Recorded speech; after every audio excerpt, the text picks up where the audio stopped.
Luis Enrique, démission Luis Enrique, démission Luis Enrique, démission Luis Enrique, démission Luis Enrique, démission. Y en a marre. On s'est fait carotte. Ça pue la merde. Deuxième journée, premier coup de gueule. Pouah. Y en a marre. Mais non, mais je déconne. T'imagines, le mec il pète déjà un plomb. Deuxième journée. Salut mes camés, salut mes bratés, j'espère que vous allez bien et que vous vous portez bien, et je te souhaite la bienvenue à toi si tu es nouveau sur la chaîne. Oublie pas de t'abonner, de liker, de partager et d'activer la cloche de notification si tu veux louper aucune des prochaines vidéos. Bref, t'auras remarqué, c'est de l'humour, hein, la miniature, tout ça, c'est peut-être pour te faire cliquer, mais c'est de l'humour. Tu sais, parce que j'imaginais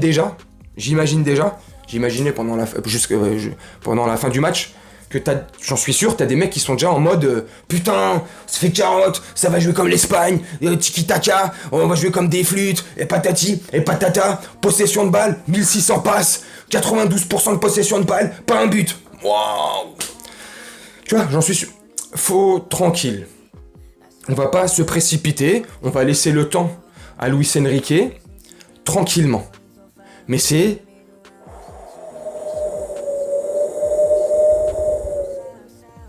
Wow, tu vois, c'est un truc de fou. Alors, je suis honnête, hein, t'as vu.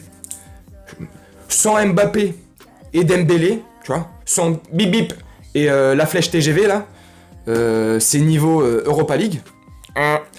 Et avec Dembélé et Mbappé, c'est niveau Ligue des Champions. À la 50e minute, quand Mbappé et Dembélé sont rentrés, on a vu la différence tout de suite. Et effectivement, quelques minutes après, penalty, but transformé par Kylian Mbappé, 1-0. Bref, au-delà de tout ça, au-delà de ce manque d'attaque criant, tu vois, la première période, enfin, même pas la première période, les 50 premières minutes jusqu'à l'entrée de Dembélé et d'Mbappé, c'est... voilà. Ah, l'essuie-glace, tu vois. C'est du handball, hein. On joue à la baballe, tu sais, voilà, on fait des phases comme ça, où on tourne autour de la défense, sans qu'il se passe rien du tout, tu vois, voilà. Alors je veux bien, l'équipe, elle commence à se connaître, faut qu'ils sont en pleine recherche d'automatisme, tout ça, ok, et je leur tape pas dessus, mais quand même, tu vois, là c'est pas une équipe qui a fermé le jeu, et c'est ce que j'avais plus ou moins dit en avant-match. C'est pas Lorient, ils vont pas jouer avec le mur de Berlin, un autocar, ce que tu veux derrière. Je suis sûr qu'ils allaient ouvrir le jeu, qu'ils allaient pas fermer, fermer toutes les vannes et laisser venir, tu vois. Ils ont quand même bien ouvert, ils se sont pas cachés, ils nous ont créé de grandes difficultés, mais nous ça a été vraiment très très scolaire. C'était scolaire. Allez les enfants, s'il vous plaît, on sort le cahier à la page 14. J'espère que vous avez bien révisé. Et ouais. Mais non, blague à part, c'était scolaire. Franchement, tu vois, c'est voilà, des contrôle, passe, comme je t'ai dit, on joue au handball, voilà, ça, voilà, essuie-glace, tu vois, voilà, sans trop créer de danger, sans créer aucun danger. On a eu une occasion franche dans les 15 premières minutes, à la 15e minute, je sais plus exactement, j'ai plus les minutes en tête là, mais on a eu une occasion franche, arrêtée par le gardien. Voilà, sinon, voilà, jusqu'à ce que Dembélé et Mbappé rentrent, il se passe rien. Rien du tout. Donc là, le projet Europa League, hein, tu vois. Tu vois, Fabian Ruiz. Alors Fabian Ruiz, je l'ai beaucoup défendu. Fabian Ruiz, je le défends beaucoup. Mais je l'ai... Ah, comment tu veux le défendre sur le match qu'il a sorti ce soir, tu vois? On peut pas parler de pression, de trucs de fou. Alors je veux pas manquer de respect du tout à Toulouse et aux Toulousains, tu vois. Pas du tout, hein. Mais c'est Toulouse enfin tu vois, c'est pas, tu vois ce que je veux dire, c'est pas un niveau de ouf, franchement, et non, il y arrive pas le petit Fabian Ruiz, c'est nul, tu vois, dans le match qu'on a fait ce soir, comment on jouait ce soir, tu vois, avec Ugarte, je trouve qu'il a fait un bon match, Zahir Emery, il a fait un bon match, tu vois, avec Zahir Emery et Ugarte, à la place de Fabian Ruiz, Verratti. Un Verratti en forme, créateur comme ça, qui prend des risques. Comme Mbappé et Dembélé, dès qu'ils sont rentrés, ils prennent le ballon et ils essayent de percuter et ça marche. Wow. Tu vois, un Verratti au milieu, voilà, qui prend des risques, qui casse des lignes avec sa vista, ses super belles passes laser, tu vois. Voilà, là ça aurait été certainement un autre match, on aurait maîtrisé le milieu et on aurait peut-être certainement, enfin pas peut-être, certainement distribué beaucoup plus de caviar à Gonzalo Ramos. T'as vu? Il n'y a eu qu'un seul centre délivré. C'était en première période, je crois. C'est un centre de Fabian Ruiz. Tiens, le susnommé, qui est arrivé dans la surface et hop, du bout du pied droit, tu vois. Voilà, Gonzalo Ramos, il a mis en difficulté. Ouais, c'était la deuxième occasion chaude, ou je crois que c'est celle-là, même que je te parlais, il y a quelques instants, là. Une action chaude qu'on a eue en première période. Voilà, un seul centre qui est arrivé dans la boîte. Pas de centre, il s'est rien passé. L'animation offensive, elle a été très, très, très faible. Je me répète une fois de plus, avant l'entrée d'Mbappé et de Dembélé, c'est chaud. Voilà, c'est chaud. Fabien Ruiz, c'est nul. Donc, Kolo Muani, ça va arriver. Barcola, ça va certainement arriver. C'est juste Lyon qui galère à nous le lâcher, tu vois, à signer le papier. Alors, avec les deux qui arrivent, c'est ok, c'est parfait. Mais il nous faut un vrai milieu. Vu que Luis Enrique ne compte plus sur Marco Verratti, c'est plus un secret de polichinelle, je pense, pour tout le monde. Donc, tu vois, il nous faut un vrai milieu créateur qui va comme ça casser des lignes, qui va, dans des situations comme celle-ci, en l'occurrence, contre Toulouse, là, tu vois, voilà, apporter plus de percussion, plus de créativité au milieu, distribuer de meilleurs ballons, essayer de bouger ce milieu de terrain toulousain, enfin, tu sais, de faire sauter leur bon marquage, voilà, et Toulouse a fait un bon match, il faut reconnaître, chapeau à vous, vous avez extrêmement bien joué, t'as vu, c'est vrai, je le reconnais, un peu manqué de respect dans mon avant-match en disant « Oui, ça va être un peu plus facile pour nous vu ce qu'on a montré contre Lorient, nanani, nanana. » Bref, l'orgueil parisien, tu connais, je suis là, je suis dans ma bulle. Mais vous avez bien joué, vous avez montré un beau visage, vous nous avez créé de belles difficultés, malgré le fait qu'à la 50e, Mbappé et Dembélé soient rentrés. Voilà, ça vous a perturbé un petit peu, le temps de se replacer tactiquement, de changer un joueur ou deux, voilà. Mais, voilà, bref.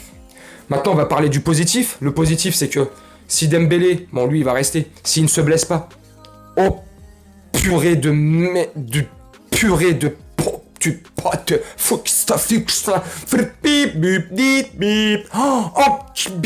oh, non, je rigole, tu sais, je m'auto-censure tout seul, tu sais. À YouTube, c'est dangereux en ce moment. Eh, qu'est-ce qu'il est chaud. Mais ça, on n'avait pas de doute, hein. Oh là là, pied gauche, pied droit, Ousmane Dembélé. Ah, il avait raison, VG Dream. Oh là là, pouf, c'est exceptionnel. Premier ballon touché, tac tac, petit pont, pouf, il est parti tout seul. Magnifique. Non, mais franchement, donc Dembélé, voilà, lui, c'est sûr, il reste. Contrat de 5 ans. Faut juste espérer qu'il se blesse pas. S'il se blesse pas, il va faire des dingueries. T'as vu, il a déjà enrhumé 3 joueurs toulousains ce soir. Les Toulousains, dos les rhumes. Non, mais je déconne. Il y a Mbappé, s'il reste. Si Mbappé reste, qu'il reste 1 an ou qu'il prolonge pendant plusieurs années, on s'en fout. Mais s'il reste la saison prochaine, alors je sais pas s'il va rester encore ou pas, on sait pas. C'est le flou total. Mais s'il reste, oui, là on a une belle équipe.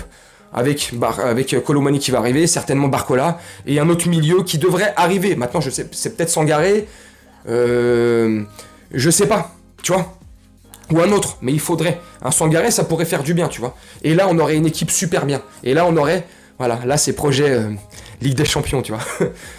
Parce que si Mbappé, il s'en va, non mais arrête de rigoler, hein. Enlève ton sourire tout de suite. Non mais je rigole. Si Mbappé, il s'en va, il reste que Dembouz à droite, tu vois. C'est qui va jouer à gauche? Kolo Muani, ok, mais voilà, tu vois, j'aime beaucoup Kolo Muani, alors oui, peut-être qu'il va faire le travail, ok, mais faut être réaliste, qu'on aime ou qu'on n'aime pas, qu'on lui tape dessus ou pas. Mbappé, voilà, c'est difficile de le remplacer dans son couloir gauche. Bref, sinon à part ça, voilà, si, j'ai bien kiffé Lucas Hernandez, j'ai bien kiffé, Skriniar aussi, tu vois, il est en pleine recherche de repères aussi, mais on sent qu'il commence à bien prendre ses repères. Avec Marquinhos, j'ai bien kiffé, tu vois. Voilà, Marquinhos, il a bien défendu, j'ai bien kiffé. Il a bien joué. Voilà, cool. Hakimi, voilà, petit bémol, voilà, je sais pas, tu me dis en commentaire. Vous me dites en commentaire. Hein. Vous savez, comme d'habitude, je me répète souvent, mais c'est que mon avis, c'est que mon humble avis. Ça, c'est comment moi je perçois les choses, comment j'ai vu le truc. Maintenant, tu me dis en commentaire si t'es pas d'accord, ou t'es d'accord, ou bref. Hakimi, oui, petit bémol sur Hakimi, je l'ai trouvé en dedans, je sais pas, j'ai trouvé qu'il a fait pas un bon match, tu vois. Je veux pas critiquer encore, c'est le début de saison, il y a encore plein d'automatismes, mais je sais pas, je le sens pas dedans. J'ai l'impression qu'il est ailleurs, j'en sais rien. Je sais pas. Quand Mbappé il est rentré, je me suis dit c'est cool, t'as vu, il est passé couloir gauche, bah, normal, hein, pour jouer avec sa copine. Tu vois, les deux copines ensemble, je me suis dit, tu sais, je regardais le match avec mes fils et un collègue, et mon frérot, Et je disais à mon frérot, ah, c'est bon là, Hakimi, il va bien jouer, tu vois, il va commencer à jouer comme un soldat, là, tu vois, à faire les bons choix parce qu'il va jouer avec sa copine. Bah non, tu vois, je sais pas, donc Hakimi, j'ai trouvé bizarre, tu me dis en commentaire, hein, peut-être que je me trompe sur le jugement que j'ai pu en faire, comme ça, ce que j'ai pu voir, mais voilà, donc sinon, voilà, Fabien Ruiz, j'ai pas aimé, j'ai bien aimé Ugarte, j'ai bien aimé Zaïre Emery, voilà. J'ai bien aimé aussi Gonzalo Ramos, t'as vu, Ramos, il bouge de partout, hein. Il redescend, il va chercher les ballons, gauche, droite, il est très très remuant au sein de l'attaque, donc c'est ce que je kiffe aussi. Voilà, il y a beaucoup d'automatisme à aller chercher, donc voilà, il n'y a pas de quoi s'affoler, mais c'est quand même inquiétant. Deuxième match nul, on est qu'à 2 points deuxième journée, bon, voilà, il reste 32 journées sur 34, si t'as oublié, c'est 34 journées, maintenant. Voilà, pour moi, je vois pas encore d'inquiétude, mais il faut commencer un petit peu accélérer là, à faire venir les joueurs qu'il faut, à commencer à bien faire travailler le groupe, voir régler le problème avec Verratti, parce qu'il y a de fortes chances qu'il parte, mais c'est encore le flou, donc on sait pas. Mais un Verratti pourrait nous apporter énormément de bien, et on l'a vu là contre Toulouse. Il y aurait Verratti, je pense pas que ça aurait été le même impact au milieu de terrain. Après, c'est mon avis, tu me dis toi en commentaire. Moi je vais te laisser là-dessus, je veux pas que... Voilà, elle va être déjà assez longue la vidéo. Le début de vidéo, c'est pour rigoler. Je reprécise pour ceux qui l'auraient pas compris, hein, parce qu'il y en a beaucoup où des fois je fais des blagues et qui me disent non mais t'es sérieux, c'est des blagues, hein. C'est une blague, donc ceux qui l'ont pas compris, je me répète, c'est une blague, c'est pas vrai, c'est parce que je m'imaginais. Ceux qui doivent déjà penser comme ça, et j'en suis sûr, il y en a déjà qui doivent penser comme ça. Bref, tu me dis en commentaire ce que t'as pensé de la vidéo, du match, bref, comme d'habitude, moi je vais te laisser là-dessus. Je te souhaite une très bonne journée, soirée ou nuit selon quand tu regarderas cette vidéo, et je te dis à très bientôt. Ciao.